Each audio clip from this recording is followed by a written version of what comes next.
இந்த வீடியோவில் நம்ம இன்றைக்கி எதை பற்றி பார்க்க போகிறோம்னா, கேஸ் சிலிண்டர் மானியம் சம்பந்தமாக ஒரு தகவல் வெளியாகியுள்ளது. அது என்ன தகவல் போன்ற விவரங்களை பற்றி தான் இந்த வீடியோவில் நம்ம இன்றைக்கி தெரிஞ்சுக்க போகிறோம். ஸோ இப்போ தான் நம்ம சேனலுக்கு நீங்கள் ஃபஸ்ட் டைம் வர்றீங்கன்னா மறக்காமல் நம்ம சேனலை சப்ஸ்கிரைப் பண்ணிக்கோங்க. வாங்க தற்போது வீடியோக்குள்ளே போகலாம்.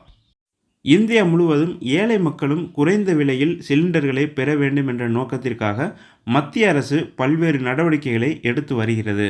அந்த வகையில் நம்முடைய நாட்டை பொறுத்தவரை எல்பிஜி நுகர்வோரின் எண்ணிக்கை கிட்டத்தட்ட 33 கோடியாக உள்ளது.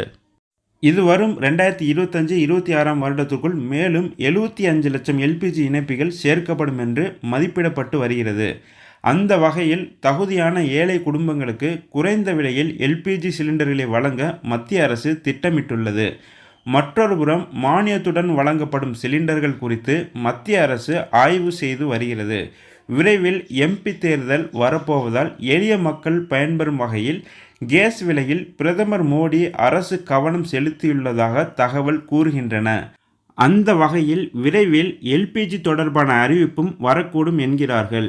இந்த மானியம் 300 வரை இருக்கலாம் என்றும் அரசு விரைவில் அதிகாரப்பூர்வ அறிவிப்பை வெளியிடும் என்றும் எதிர்பார்க்கப்படுகிறது.